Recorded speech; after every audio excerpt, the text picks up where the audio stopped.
You ain't got nothing to fight a tidal wave, a tornado, a hurricane. You just wipe out everything. You just sit up there crying. It's going to be the last one you're going to see, though. That's what we're talking about. Taking the kingdom. You thinking it's going to be one way, it's going to be exactly how the Most High going to use all these elements to deal with you. Straight up.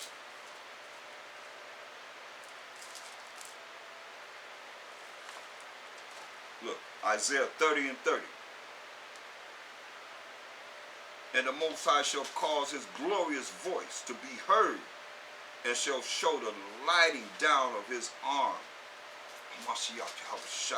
with the indignation of his anger, and with the flame of devouring fire, with scattering and tempests and hailstones. Straight up. I mean, this is nothing new under the sun. These things are going to manifest, and you're going to know it. Isaiah 66 and 15. For behold, the Most High will come with fire. That's how you're going to burn this place up, with fire. And with his chariots like a whirlwind, to render his anger with fury, and his rebuke with flames of fire. For by fire and by his sword will the Most High plead with all flesh, and the slain of the Most High shall be many. It's going to be many. Psalm 46 and 2. Psalms 46 and 2.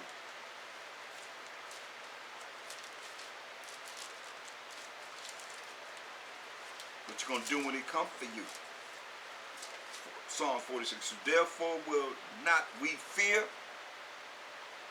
be afraid, though the earth be removed, and though the mountains be carried into the midst of the sea. You're going to fear. Though the waters thereof roar and be troubled, though the mountains shake with the swelling thereof. That's what the Most High is saying. When he brings this destruction, start visiting this earth and bring the destruction that he says is written on this earth. In this earth. To happen.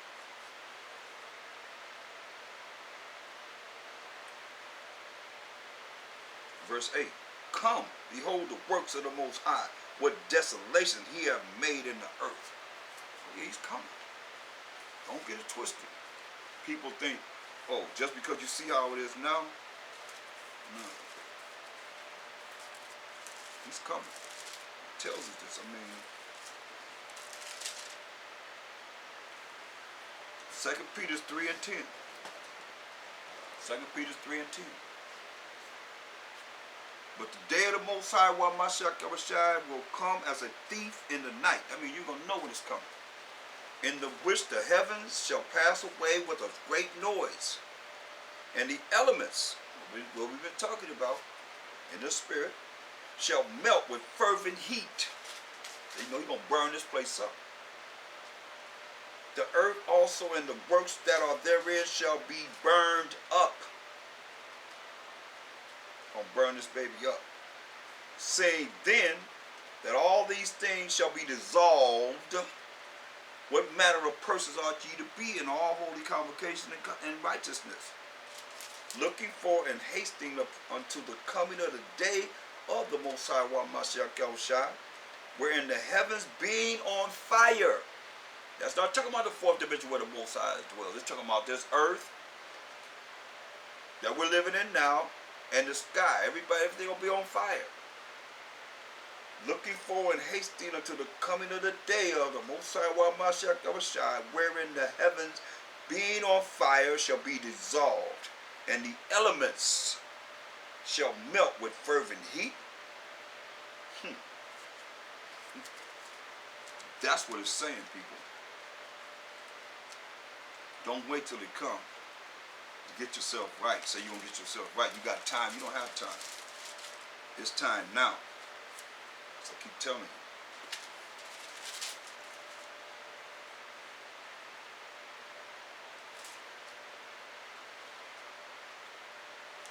First Thessalonians 5. Verse 2. Say, for yourselves know perfectly that the day of the Most High Wamashakabashai so cometh as a thief in the night. I mean, you ain't gonna know when it's coming. But when they shall say peace and safety, this how you gonna catch everybody off guard. God, everything seem like it's going great. When they shall say peace and safety, then sudden destruction cometh upon them, as travaileth upon a woman with child, and they shall not escape. Not gonna escape. That's what he's talking about. Now, a woman have contractions. That's what he's talking about. A woman having a baby have contractions, and they are far apart from each other, and then the contractions get closer and closer and closer till she brings forth the baby. And that's what's going to happen. And that's what you see. As you see disasters happen more and more and more, they be closer and closer together. It used to be a long time before something bad happened, but you know it's happening back to back to back right now.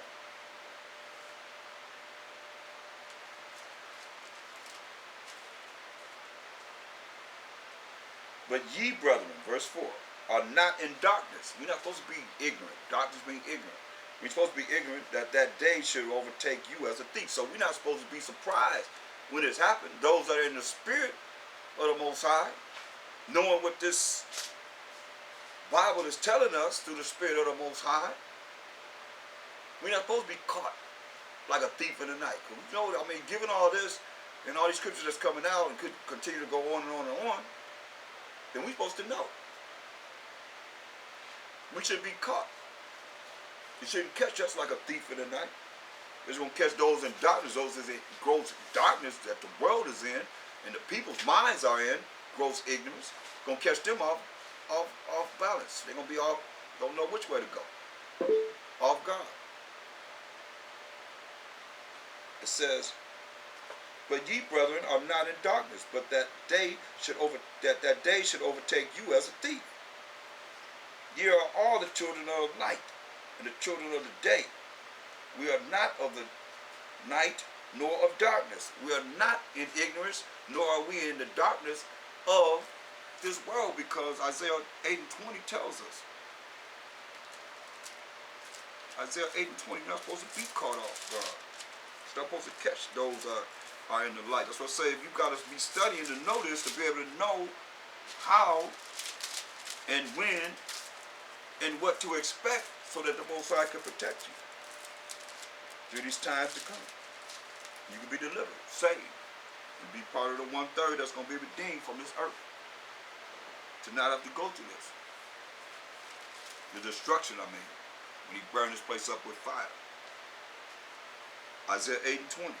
To the law and to the testimony, if they speak not according to this word, it is because there is no light in them. So if you can't speak the words according to this Bible, you can't talk the words of this Bible, ain't no light in you. Therefore, you in darkness. And you don't know what this light is. What is this light? Proverbs 6:23. Proverbs 6:23.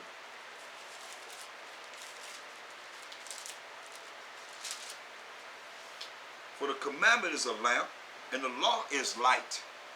The laws of the Most High is light, and reproofs of instruction are the way of life, to keep thee from the evil woman, from the flattering of the tongue of a strange woman. So he's right here letting you know, we follow the laws, reproof of instruction are the way of life, so you can keep you from the evil woman, from the flattering of the tongue of a strange woman. Say, lust not after her beauty in thine heart, neither let her take thee with her eyelids. For by means of a whorish woman, a man is brought to a piece of bread, and the adulteress will hunt for the precious life. I tell you. That's why these laws, knowing these laws, will be able to know, when you know this Bible, you'll be able to detect the evil. And Esau is nothing but a big woman, an evil woman. So it's symbolic, and it's actually what it says. Because when you know the laws, you know what you know here, you would know. You'll be able to detect evil. So I say many are deceived by their own vain opinion and an evil suspicion overthrown their judgment because they're not in the light, but they're in darkness, gross darkness, as it tells in Isaiah 60:2. The people gonna be in gross darkness, gross ignorance. Don't know a damn thing as they ought to know. Yes, still they think they know everything, but that evil, that pride that's in them make them come out and think that, you know, they know something when they don't really know. All you do is challenge them. Hand them the Bible and say, show me what you know. Show me what you're working with. You'll find out they don't know. They don't have a clue.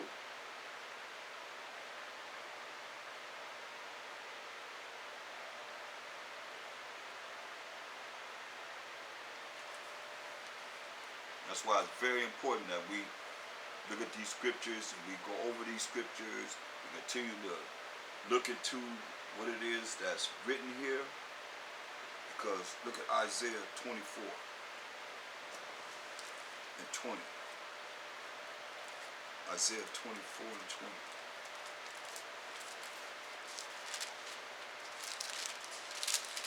I don't know how anybody in their wildest dreams could think that this place is going to last forever, as wicked as it is.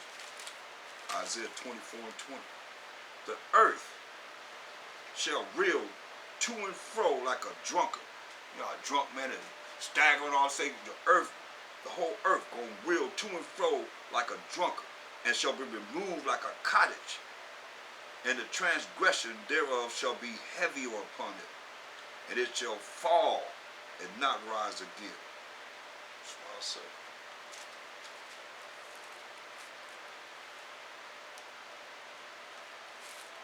See, this earth gonna be moved. The angels gonna have to hold it together, as it's doing now. I mean,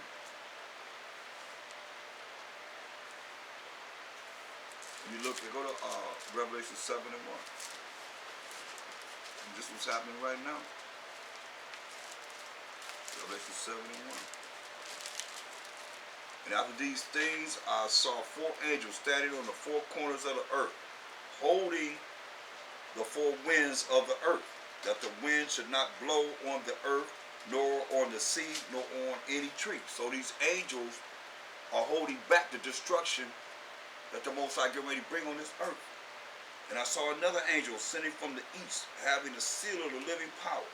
And he cried with a loud voice to the 4 angels, to whom it was given to hurt the earth and the sea. Yeah, these angels are holding back the destruction on this that's coming on this earth. They're on the 4 corners of the earth, holding it back.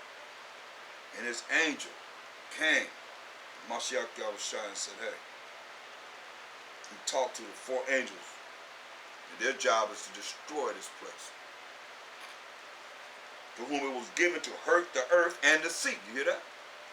Verse 3, saying, hurt not the earth, neither the sea, nor the trees, till we have sealed the servants of our power in their foreheads.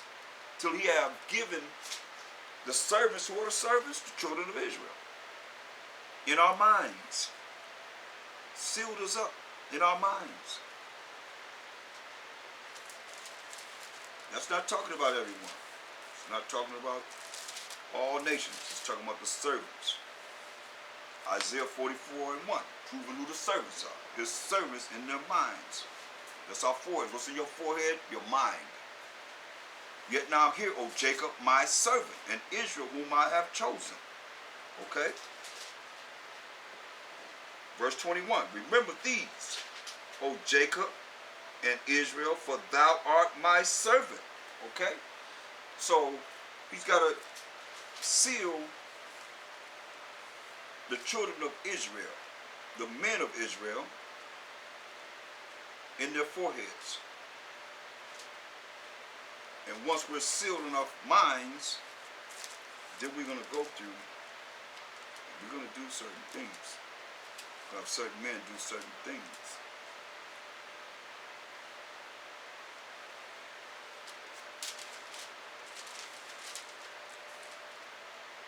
We're going to look at Ezekiel 9 and 4. Ezekiel 9 and 4. And the Most High said unto him, go through the midst of the city, through the midst of Jerusalem, wherever we as the Israelites are, and set a mark upon the foreheads, that's the minds, of the men that sigh and that cry for all the abominations that be done in the midst thereof. You have men that's crying and sighing for all the filthy, wicked acts that's being done amongst our people. It says, and to the others he said in mine hearing, go ye after him through the city and smite. Let not your eyes spare, neither have ye pity. Slay utterly old and young, both maids and little children, because they wicked. And women, kill them all, he's saying. But come not near any man upon whom is the mark. That's what we're reading about. Seal servants in their forehead, in their minds. Don't come near any man which is the mark. What is this mark? This truth. Understanding what the Most High is bringing forth in these last days, whether you hear or forbear. And begin at my sanctuary. He said we're going to begin with our people, the children of Israel. Then they began at the ancient men which were before the house. We'll start with the ancient men. Don't get it twisted. Here we are now, Jeremiah 16:16. It's us now. Jeremiah 16:16. Behold, I will send for many fishers, said the Most High, and they shall fish them. And after, like right now, we're fishing. But we only gonna fish for so long. We only be able to bring this message for so long. I'm telling you. I keep telling you. That's why I keep saying you got to study to show yourself approved of the Most High. Because all you that don't follow the direction, the instructions that the Most High given you to follow through the Spirit of the Most High, he says, behold, I will send for many fishers. We fishing right now, said the Most High. And they shall fish them. And after we fish so long, after will I send for many hunters. They shall hunt them from every mountain and from every hill and out of the holes of the rock. Hear that? Because he know where you're running to. For mine eyes are upon all their ways. He say, see everything. They are not hid from my face, neither is there iniquity hid from my eyes.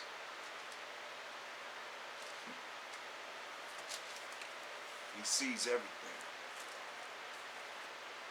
Nobody's getting away with anything. No one. No one at all. That's why when you look at Ecclesiasticus 23 and 19, Ecclesiasticus 23 and 19 in the Apocrypha on page 84. It says, such a man only feareth the eyes of men, and knoweth not that the eyes of the Most High are 10,000 times brighter than the sun. Can you imagine that? 10,000 times brighter than the sun? Beholding all the ways of men, and considering the most secret parts. All the things you think you do in the secret. Most High checking everything out. Everything is being revealed to the Most High. Every single thing. There's nothing that's not being revealed to the Most High. That's not being revealed to the Most High.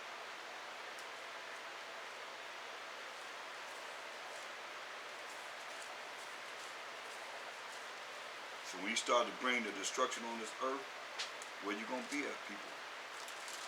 Because you ain't gonna be able to call on nobody but who you've been calling on and what you've been dealing with. I hope whatever you've been dealing with works for you. Because if not, shame on you.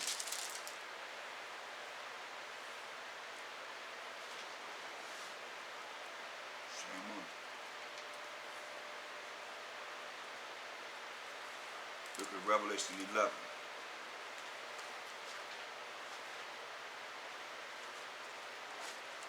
And 12. Revelation 11 and 12. And they heard a great voice from heaven saying unto them, come up hither. It's the 1/3 of the 12 tribes of Israel. And they ascended up to heaven in a cloud, and their enemies beheld them. So as we going up into salvation, the cloud is what? The chariots of the Most High. When you read Psalms 103 and 3.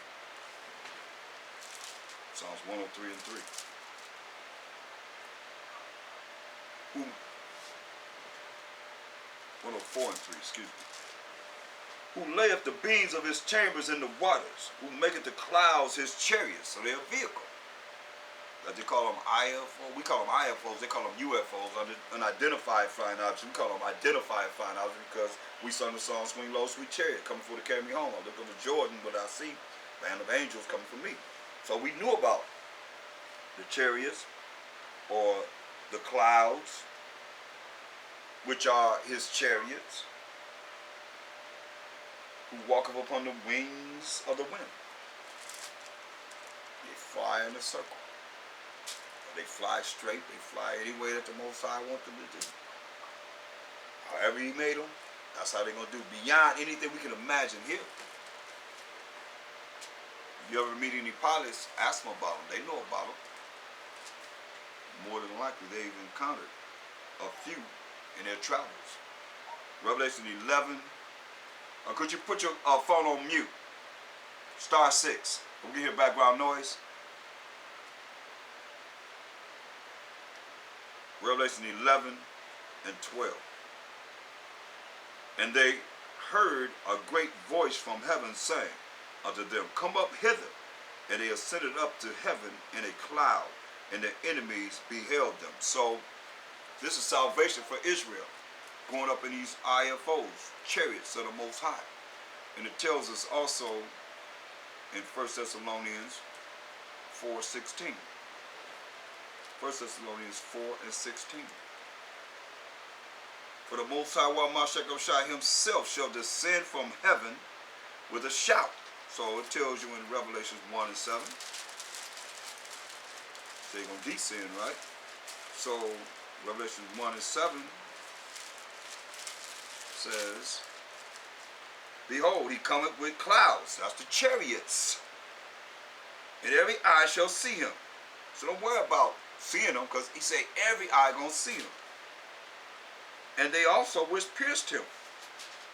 The Roman soldiers and all you that don't want to believe of Mashiach Yahushua as a brother. He ain't coming back as a man. But when he came on this earth, you want to denounce him, some of you that don't believe in him, you're piercing him. You're saying all kind of manner of wickedness against him, you're piercing him. You're gonna see him. See, every eye gonna see him. And they also which pierced him. And all kindreds of the earth shall wail because of him. Even so, I'm out. So, he's coming back. That's why it says, 1 Thessalonians 4:16, for Mashiach Yahushua himself shall descend from heaven. That means he's going to descend from the fourth dimension to the earth. With a shout, with the voice of the archangel, and with the trumpet of the Most High.